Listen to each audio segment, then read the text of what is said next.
ఇక్కడ ఒక విషయం అండి. మన హర్యానా చీఫ్ మినిస్టర్‌గా చేశారు ఓం ప్రకాష్ చౌతాలా. ఆయన కాలంలో సీఎంగా ఉన్న కాలంలో చేసిన పెద్ద స్కామ్ అట ఆ రాష్ట్రంలో. పాపం ఆయన ఎంత ఆ స్కామ్‌లో ఆయన ఆహ్, ఏది తీసుకున్నట్టుగా ఆరోపణలు ఎదుర్కొంది. ఒక 22,00,000 23,00,000 దానికి గాను ఆయన లైఫ్ టైమ్ పనిష్మెంట్ అయింది. మనం అసలు మన కళ్ళ ముందు ఏం కాకుండా కోట్లల్లో, వందల కోట్లలో జరుగుతున్నాయి.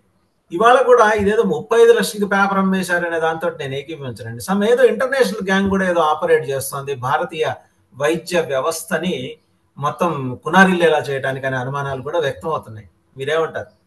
దాని మీద ఎంక్వైరీ జరగాలి. ఎంత పెద్దవాళ్ళున్నా వాళ్ళని బుక్ చేయాల్సిందే కల్ప్రిట్స్ని. మా పార్టీ వాళ్ళు మీ పార్టీ వాళ్ళని చూసే అవసరం లేదు ఇక్కడ. ఖచ్చితంగా ఇంకొకసారి జరగకుండా ఉండే విధంగా చూసే బాధ్యత ఇప్పుడున్న ప్రభుత్వానికి, అక్కడున్న పెద్దలది. ఇంతకుముందు చౌదరి గారు ఒక మాట అన్నారు, ఆయన పేరులోనే విజ్డమ్ ఉంది. చాలా విజ్డమ్ అయిన మాటలు చెప్పారు ఆయన. ఏంటి, 3 పేపర్లు బయటికి రావాలి, ఆ చైర్మన్ ఎవరైతే ఉన్నారో ఆ చైర్మన్ని కూడా ఎంక్వైరీ చేయాలి, వాళ్ళని కూడా బుక్ చేయాలి అని. తప్పకుండా నేను కూడా డిమాండ్ చేస్తున్నా. ఇఫ్ హీఈస్ ఫౌండ్ గిల్టీ ఆయన కూడా చేయాల్సిందే. అయితే ఇక్కడ ఏంటంటే మన విద్యా వ్యవస్థలో basic structure 10th class is the basic. మనకు 10th ఇంటర్మీడియట్, ఆ పై నుంచి ఇంటర్ తర్వాత ఎంబీబీఎస్ ఎంట్రన్స్, నీట్ ఎగ్జామ్స్ ఇవన్నీ ఉంటాయి కదా. అయితే మన దురదృష్టం ఏంటంటే తెలంగాణలో, ఆంధ్రాలో ఫర్ దట్ మ్యాటర్ ఎప్పుడైతే కార్పొరేట్ కాలేజ్ కల్చర్ వచ్చిందో వాళ్ళు బోర్డ్ ఆఫ్ ఇంటర్మీడియట్ని, బోర్డ్ ఆఫ్ సెకండరీని వాళ్ళ గుప్పిట్లో పెట్టుకొని, ఇది ఒక పెద్ద వాస్ట్ సబ్జెక్ట్. ఐ థింక్ గతంలో కూడా ఒకసారి మాట్లాడాం.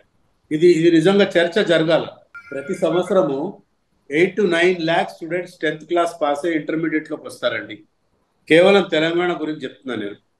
వీళ్ళంతా కార్పొరేట్ కాలేజెస్లో చేరుతారు. ఏ చివరికి పోయినా నారాయణ ఉంటుంది, చైతన్య ఉంటుంది. 65% స్టూడెంట్స్ ఈ రెండిట్లోనే ఉంటారు.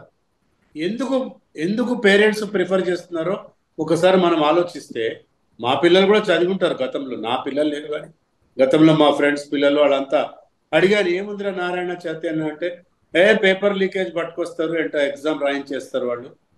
అంటే పేరెంట్స్కి ఏం కావాలా, షార్ట్ కట్ మెథడ్. వాడు ఎగ్జామ్ రాయిస్తాడు, మార్కులు వస్తాయి, ఆ తర్వాత చూద్దాము ఇంటర్మీడియట్ తర్వాత. ఇంటర్లో అయితే బయటపడతారు కదా. అంటే ఇది ఒక పెద్ద నెక్సెస్, ఒక ఎడ్యుకేషన్ మాఫియా జరుగుతూ ఉంది. దాంట్లో భాగంగానే ఈ నీట్ ఎగ్జామ్ని కూడా చూడాలని నేను డిమాండ్ చేస్తున్నా. నీట్ కానివ్వండి, నేషనల్ టెస్టింగ్ ఏజెన్సీ కానివ్వండి, ఎవరైనా కూడా బాధ్యులైన వాళ్ళని ఖచ్చితంగా ఇందులో ఎంక్వైరీ చేయాలా, ఎంక్వైరీ చేయాలా. అవసరం అనుకుంటే సిట్టింగ్ జడ్జ్తోని, సుప్రీంకోర్టు సిట్టింగ్ జడ్జ్తోని ఎంక్వైరీ చేస్తేనే ఇది బయటపడుతుంది. లేకపోతే సిబిఐ అన్నారు అనుకోండి, మళ్ళీ ఇమీడియట్గా ఆపోజిషన్ పార్టీ వాళ్ళు చెప్పచ్చు, బీజేపీ చేతిలో, వాళ్ళ చేతిలో వీళ్ళంతా పపెట్స్గా ఉంటారు కాబట్టి సిబిఐ వద్దు అని అంటారు. కాబట్టి నేను కూడా ఏమంటున్నా అంటే, సుప్రీంకోర్టు సిట్టింగ్ జడ్జ్తోని, లేకపోతే ఇంకా రిటైర్డ్ జడ్జ్తోని ఎంక్వైరీ చేయాలి. ఇది మళ్ళీ కాకుండా మళ్ళీ ఇట్లాంటివన్నీ కూడా పునరావృతం కాకూడదని డిమాండ్ చేస్తున్నా. అదే కాకుండా ఇంకొకటి, ప్రైవేట్ మెడికల్ కాలేజెస్లో మీరు ఈవెన్ తెలంగాణలో, ఆంధ్రాలో ఏదైతే 55 కాలేజెస్లో ఉన్నాయో, నేను గతంలో చూశాను. లాస్ట్ ఇయర్ ఏదైతే ఆ కేసు వేసాను హైకోర్టులో, ఆ సందర్భంగా 3-4 ప్రైవేట్ కాలేజెస్ వెళ్ళాను. ఈ బీఆర్ఎస్ దొంగలకే ఉన్నాయి కాలేజీలన్నీ. అరే ఒక్క కాలేజీలో ఫ్యాకల్టీ లేరండి. ఫస్ట్ ఆ డాక్టర్ గారు చెప్పాలా, మన అంబాసిడర్ గారు ఫస్ట్ ఇయర్లో ఫార్మకాలజీ కంపల్సరీ చెప్పాలా, లేదంటే ఇంకేదో అనాటమీ చెప్పాలా. వాళ్ళు 5 ఏళ్ళు నడిపిస్తూ ఉంటారు. మరి మెడికల్ కౌన్సిల్ ఆఫ్ ఇండియా ఇప్పుడు అదేది నేషనల్ మారింది కదా, ఎంసీఐ పోయి national medical commission, national medical commission ఏదో వేశారు కదా. వాళ్ళు ఏదో చూపుగా వస్తున్నారు, ఇన్స్పెక్షన్ చేస్తారు. ఫ్యాకల్టీ లేకపోయినా, స్టూడెంట్స్ లేకపోయినా, ఇన్ఫ్రాస్ట్రక్చర్ లేకపోయినా వాళ్ళకి కంటిన్యూ చేయమని చెప్పి ఒక సర్టిఫికెట్ ఇస్తారు. ఎందుకు ఊరికనే ఇస్తారు? వాళ్ళు డబ్బులు తినే ఇస్తారు కదా. అదిగో అక్కడ సిస్టమ్ ఫెయిల్ అయిపోతుంది. ఎవరైతే వాళ్ళు ఉన్నారో ఇన్స్పెక్షన్కి వచ్చినప్పుడు అన్నీ కరెక్ట్గా ఉంటేనే ఈ వాళ్ళకి రికగ్నిషన్ అనేది ఇవ్వాలి. లేనంత కాలము ఇట్లాంటి అవకతవకలు జరుగుతూనే ఉంటాయి. At the same time not only medical college, board of intermediate ని కూడా ప్రక్షాళన చేయాలా, board of secondary 10th class ని కూడా ప్రక్షాళన చేయాలా. అంటే పేరెంట్స్ మైండ్ సెట్ కూడా మారకపోతే ఇట్లాగే ఉంటుంది. నా కొడుకు పాస్ అయితే చాలు, 10 లక్షలు ఇస్తారు టికెట్ కొను, అదేది ఎంబీబీఎస్ పేపర్ లీకేజ్ కొనుక్కుంటాం అయిపోతుంది. ఇప్పుడు మేము కూడా 74లో లా ఎంట్రన్స్ ఫస్ట్ టైంలో రాశాను నేను, 1974లో. అప్పుడు జగన్మోహన్ రెడ్డి గారు retired chief justice, vice chancellor, ఒక్కొక్కడు ఉచ్చబోయించాడు ఆయన. ఒక్కడు కూడా నకలు కొట్టడానికి కూడా భయపడేవాళ్ళు అప్పుడు. అట్లాంటి కమిట్మెంట్ ఉన్న వైస్ ఛాన్సలర్స్ ఎక్కడున్నారు ఇప్పుడు? అంతా కేసీఆర్ చెప్తూనో కేటీఆర్ చెప్తూనో విని వాళ్ళకి పేపర్ ఇంటికి పోయి ఇచ్చొచ్చే వాళ్ళు ఉన్నారు మొన్నటి దాకా, దరిద్రం. సో ఇక్కడ పొలిటికల్ అని కాదు కానీ జరిగిన బాధ, ఎంతమంది విద్యార్థులు నష్టపోయారండి. ఆ గ్లోబరీనా సంస్థ వాడెవడో కేటీఆర్ ఫ్రెండ్ అంట, వాడికి తీసుకొచ్చి ఆ పేపర్లన్నీ ఇచ్చి మొత్తం 8 లక్షల మంది విద్యార్థుల భవిష్యత్తు వాడి చేతిలో పెట్టారు. అట్లాగే ధరణి కూడా పేపర్ లీకేజ్, అది కూడా it's a sort of paper leakage. ఇది మటుకు ప్రక్షాళన అనేది ఖచ్చితంగా జరగాలి. విజ్డమ్ చౌదరి గారు చెప్పినట్టు చైర్మన్ గారిని కూడా ఎంక్వైరీ చేయాలి. సిట్టింగ్ జడ్జినో లేకపోతే రిటైర్డ్ సుప్రీంకోర్టు జడ్జి ద్వారా ఎంక్వైరీ చేయాలని డిమాండ్ చేస్తాం.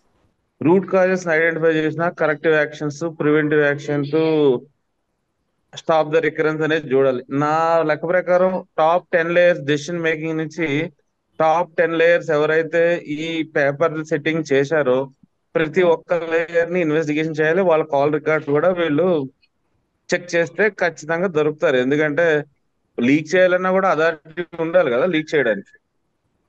సో అది మనం కొంచెం చూడాలి. ఆ ప్రాసెస్ లో ఏదైతే అన్ని లేయర్స్ ఉన్నాయో అన్ని లేయర్స్ ని మీరు ఎప్పుడైతే డీప్ ఇన్వెస్టిగేషన్ చేసి వాళ్ళ కాల్ రికార్డ్స్, వాళ్ళ ఈమెయిల్స్ అన్ని చేశారు. ఎందుకంటే ఎక్కడో చోట డౌన్లోడ్ చేయాలి, ఎక్కడో ఒక చోట ఫోన్ లో మాట్లాడాలి, ఎక్కడో చోట షేర్ చేయాలి.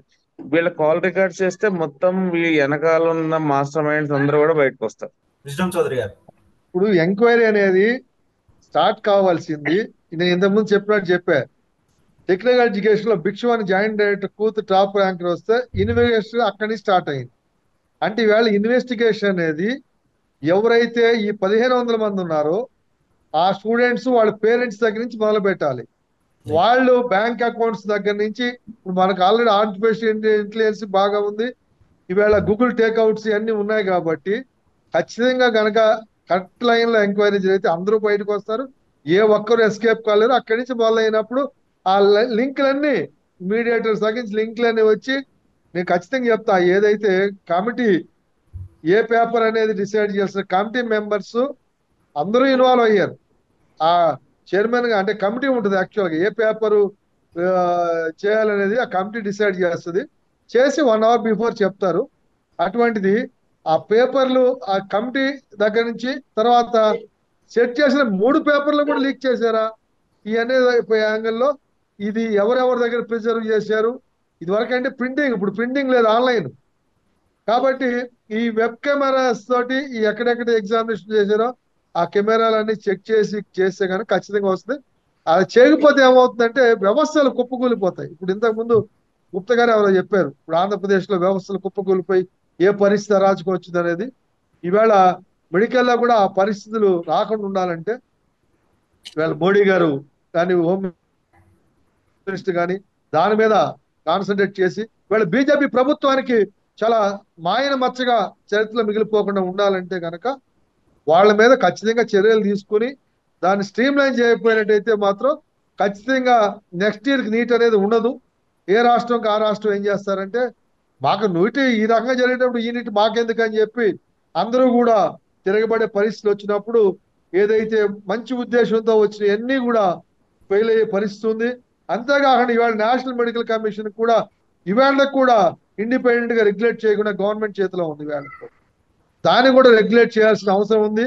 ఇంకా దాన్ని తాత్సారం చేయకుండా ఇప్పుడు ఏంటంటే పొలిటికల్ ఇన్వాల్వ్మెంట్, ఇప్పుడు మన సుప్రీంకోర్టు జడ్జిలు ఆ కొలిజియం ఎందుకు గవర్నమెంట్ లో నాన్ అఫీషియల్ పొలిటీషియన్ వాళ్ళు అయితే వాళ్ళు కావాల్సిన పెట్టుకుంటారు, అట్లా కాకూడదని కొలిజియం ఎట్లా పెట్టారు, ఇట్లా నేషనల్ ఎంసీఐ కానీ ఇండిపెండెంట్ గా యాక్ట్ చేయడానికి పెట్టి దాంట్లో కొంతమంది అవినీతి పరులుగా మూలంగా వ్యవస్థలు అయినప్పుడు వాళ్ళ మీద చర్యలు తీసుకోవాలి తప్ప వ్యవస్థనే ధ్వంసం చేస్తే మాత్రం భవిష్యత్ తరాలు మనకు క్షమించవు. కాబట్టి ఆ దిశగా ఎంక్వైరీ చేసి ఖచ్చితంగా దాంట్లో ఇన్వాల్వ్ అయిన అందరినీ కూడా పనిష్ చేయాల్సిన అవసరం మాత్రం ఖచ్చితంగా ఉంది.